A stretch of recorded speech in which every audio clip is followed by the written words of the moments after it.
Very good morning students.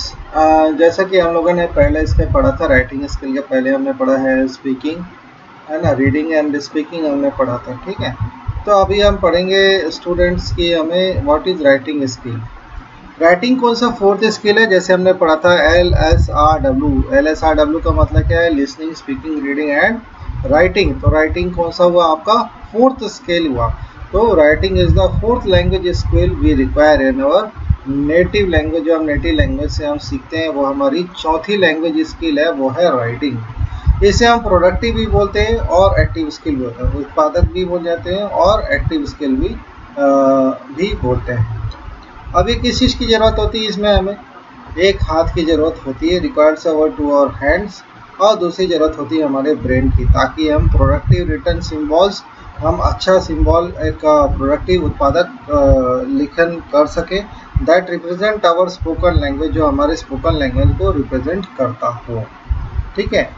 फिर it is one of the two artificial language skills. हम इसको दो artificial language skills बोल सकते हैं, क्योंकि सारे नेचुरल स्पोकन लैंग्वेजेस के एक रेटिंग सिस्टम होती है।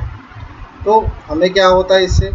अंडरस्टैंड कर सकते हैं लिखने से। तो it helps to understand ideas, overcome किसी भी कॉमन मिस्टेक जो है हम उससे बाहर आ सकते हैं। और हमें से कम्युनिकेशन राइटिंग रिटन वर्ड में हमें क्या मिलेगा? इम्प्रूवमेंट मिल सकता है अगर हम लेखन कार्य बार बार करते रहें तो राइटिंग क्या है? Is the result of thinking. हम राइटिंग जो है, हम जो किसका परिणाम है? राइटिंग लिखने का परिणाम। लिखते क्यों हम? किसका परिणाम? हमारे सोच का परिणाम है। और हम क्या करते हैं? दोबारा सोचते हैं ताकि हम उसको अच्छे से करेक्ट कर सकें। ये हमें क्या चीज़ें मदद करता है? It helps to communicate more effectively and clearly. बहुत अच्छे से हमें साफ सुथरी और संचार को प्रभावी तरीके से करने में मदद करती है, लिखने में। What things to be kept in mind while writing? हमें किन बातों का ध्यान रखना है? In written context there should B.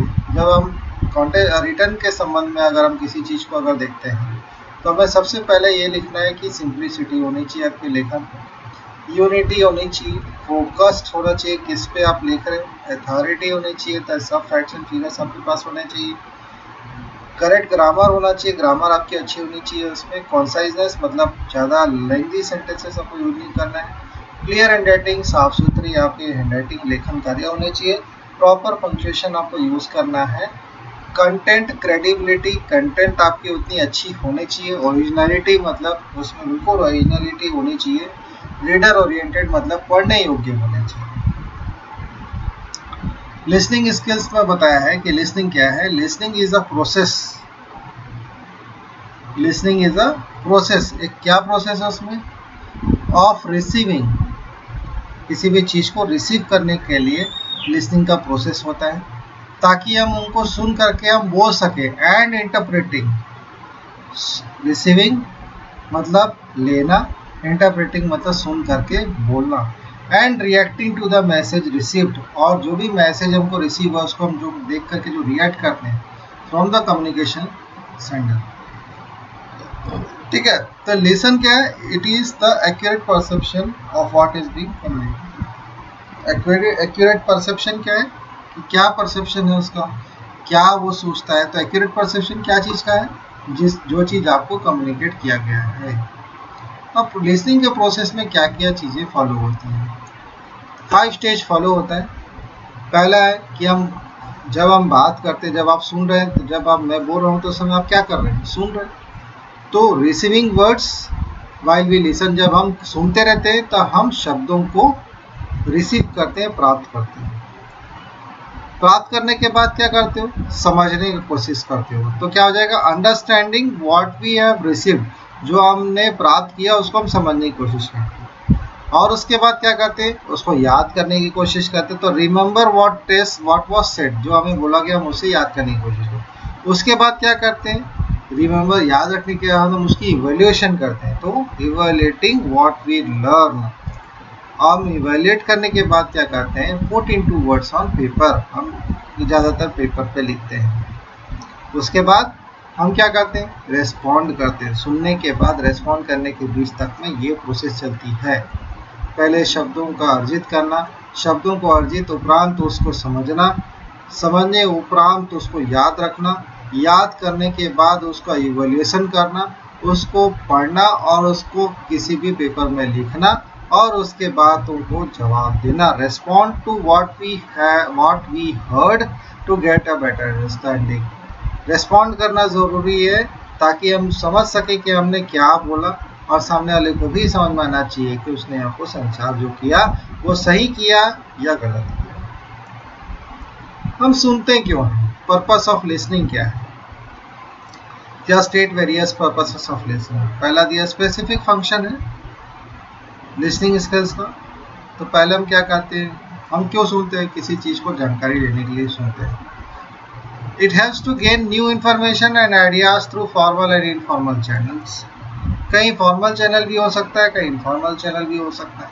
तो हम क्या कहते हैं, नया इन्फॉर्मेशन प्राप्त करने के लिए हम सुनते हैं।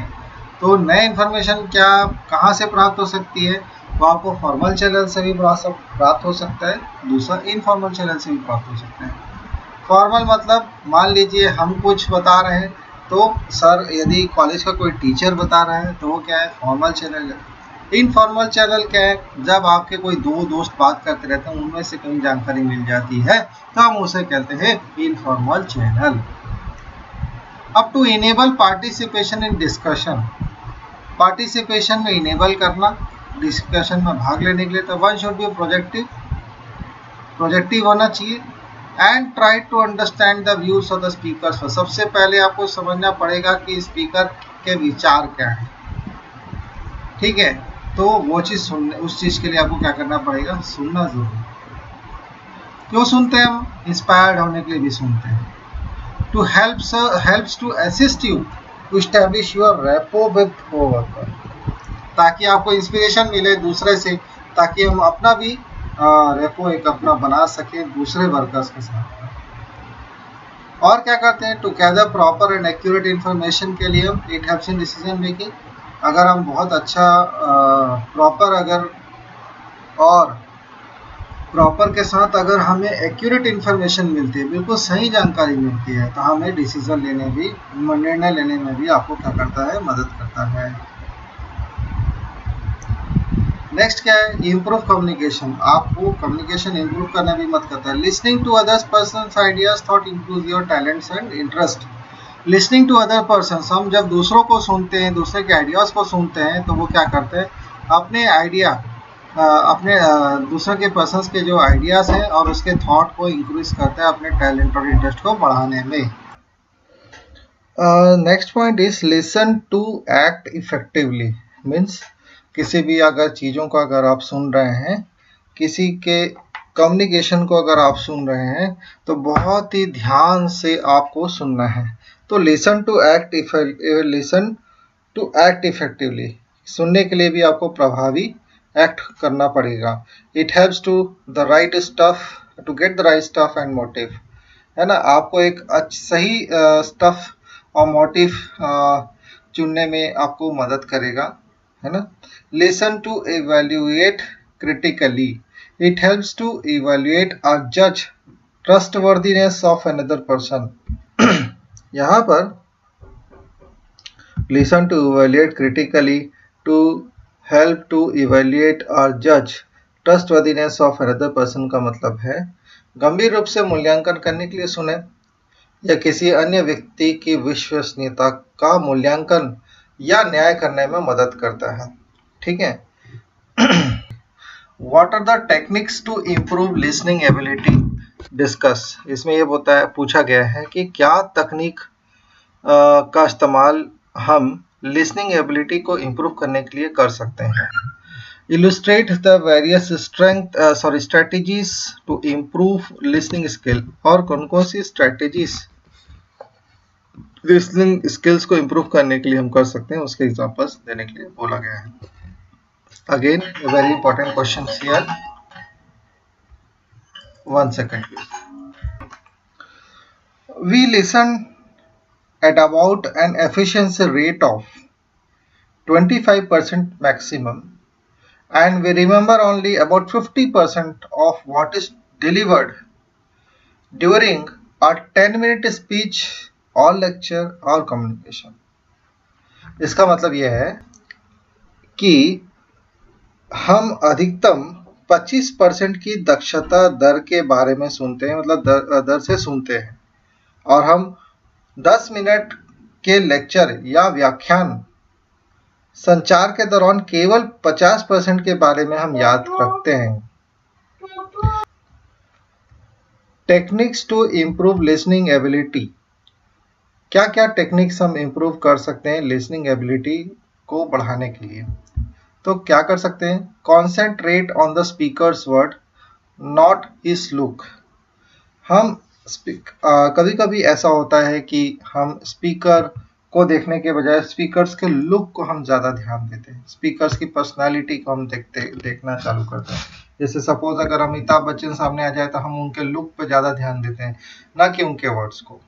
तो इसमें क्या बोला गया? First concentrate on the speakers words not his look, यानी focus on the content of speakers message. Speaker जो मैसेज देना चाहता है उसके कंटेंट पे आपको ध्यान देना है, ना कि आपको स्पीकर के पर्सनैलिटी या लुक को।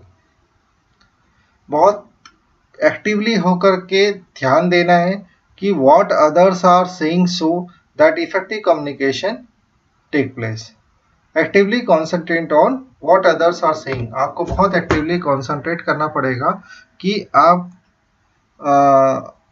क्या बाकी लोग बोल रहे हैं, क्या दूसरे लोग बोल रहे हैं, उसको बहुत ध्यान से आपको सुनना पड़ेगा, ताकि आप प्रभावी तरीके से आप अपने चीज़ों को संचार कर सकें, कम्युनिकेट कर सकें। Don't get distracted by appearance and mannerism.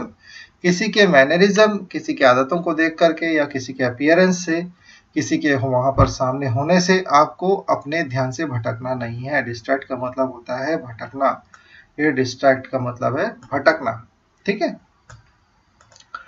Now, keep recalling the point. Listener should always summarize or recall speaker's ideas, ठीक है, so that there is no misunderstanding of thoughts of speakers. Listening should always listeners कौन होते हैं? जो सुनने वाले हैं। तो लिसनरों को बोल रहा है, मतलब जो सुनने वाले हैं उनको बोल रहा है, हमेशा समराइज रहें और हमेशा स्पीकर्स को रिकॉल करते रहें, उनके आइडियाज़ को, जो भी बोला गया उनको हमेशा अपने दिमाग पे वापस लाते रहें, ताकि किसी प्रकार की सोच स्पीकर के सोच पे कोई मिसअंडरस्टैंडिंग ना हो। तीसरा इंटरेक्शन दिया है, क्वेश्चन एंड आंसर टेक्निक, जहाँ पर आपको क्वेश्चन भी करना है और आंसर भी करना है। इंटरेक्शन, जहाँ पर आमने सामने बात होती है। Raising queries is a very good strategy for breaking dullness of an interaction. कहीं पर अगर डलनेस हो गया हो, कहीं पर बहुत ज़्यादा बातचीत सामने का स्पीकर का सुनते सुनते कभी कभी डलनेस आ जाती है, तब अपने बीच में क्वेश्चंस को, क्वेरीज को पूछ सकते हैं। तो raising queries is a very good strategy. एक तो यह भी बताता है कि अगर आप क्वेश्चन पूछें, इसका मतलब आपने एक्टिवली वहाँ पर कॉन्सेंट्रेट होकर के उसको सुना है, ठीक है। फोर्थ है, relate the speaker's word to your experience. Try to relate the speaker's word to your experience. कोशिश करें कि स्पीकर्स का जो वर्ड है अपने एक्सपीरियंस के साथ उसको रिलेट करने की कोशिश करें। और help to retain those remarks in your memory for a long time. और कोशिश करें कि वो जो एक्सपीरियंस, आप जो वर्ड है, एक्सपीरियंस जो है उनकी वर्ड्स की, वो आप हमेशा ज़्यादा मेमोरी पर आप लंबे समय तक आप रख सकें। फिफ्थ पॉइंट है, don't get distracted but send the non verbal language that you are listening to. इसका मतलब यह है, मेक श्योर दैट, सुन लेते हैं पहले, make sure that body language transmits the message that you are listening, maintain eye contact, nodding of head etcetera. इसका मतलब यह है कि विचलित ना हो, किसी प्रकार से हमको विचलित नहीं होना है, डिस्ट्रैक्ट नहीं होना है, भटकना नहीं है, बल्कि उस अशाब्दिक भाषा मतलब बिना शब्द का भाषा को आपको भेजना है। किसको? जो that you are listening to, मतलब जिसकी आप सुन रहे हैं। तो आपको क्या करना है? सुनिश्चित करना है। क्या सुनिश्चित करने के लिए? कि बॉडी लैंग्वेज संदेश का अनुवाद कर रही है वो कैसे आप करेंगे? बॉडी आपका बॉडी लैंग्वेज है, वो आपका संदेश, जो भी सामने वाले का संदेश आप तक पहुंच रहा है उसको अनुवाद करने के लिए आप कांटेक्ट मेंटेन आई कांटेक्ट, आपको ऐसा लगना, सामने वाले को ऐसा लगना चाहिए कि आप उनसे आई कांटेक्ट बना के रखें, इसका मतलब आप उनको सुन रहे हैं। नोडिंग ऑफ हेड मतलब सिर का संपर्क बनाए रखें, सिर हिलाते रहें ताकि ये लगे सामने वाले को कि आपसे सुन रहे हैं। तो आपने को डिस्ट्रैक्ट नहीं करना है किसी भी तरीके से, ठीक है। Keep your eyes fixed on the speaker, हमेशा स्पीकर की तरफ आंख बनाए रखें। Keep your I balls moving along with the speaker, जैसे जैसा स्पीकर मूव हो रहा है वैसे वैसे अपने आई बॉल्स को भी आप उसके साथ मूव करते रहें। If you start looking out of the window around the room your mind will go on unnecessary excursions, अगर आप बाहर विंडो के देखने लग गए जो रूम के इसका मतलब यह है कि यदि आप कमरे के चारों ओर खिड़की से बाहर देखना शुरू करते हैं तो आपका मन आवश्यक भ्रमण पर जाएगा, मतलब आपका दिमाग जो है वो भटकेगा। Have a positive attitude, have a positive attitude, many listeners fail to listen because they are mentally unprepared to listen, don't let your prejudice close your mind to what other people say. इसका मतलब यह है कि सकारात्मक दृष्टिकोण रखें। कोई भी श्रोता अगर सुनने में असफल होते हैं तो उसका कारण क्या है? क्योंकि वो मानसिक रूप से तैयार होते हैं और सुनने के लिए तैयार नहीं होते, मानसिक रूप से तैयार होते हैं लेकिन सुनने के लिए तैयार नहीं होते हैं, और आपकी मुफ्त सलाह और आपके दिमाग को बंद कर देते हैं कि दूसरे लोग क्या कहते हैं, ठीक है। तो इस पे आपको पॉजिटिव एटीट्यूड बनाए रखना है, ठीक है। नेक्स्ट क्या है? Listen for between the lines message, try to grasp between the lines messages, listen to what you can't hear, keenly observes the gestures, facial expression and body language of the speaker which might be indicators. Listen for between the lines messages का मतलब अगली लाइनों के बीच के संदेश के लिए सुने।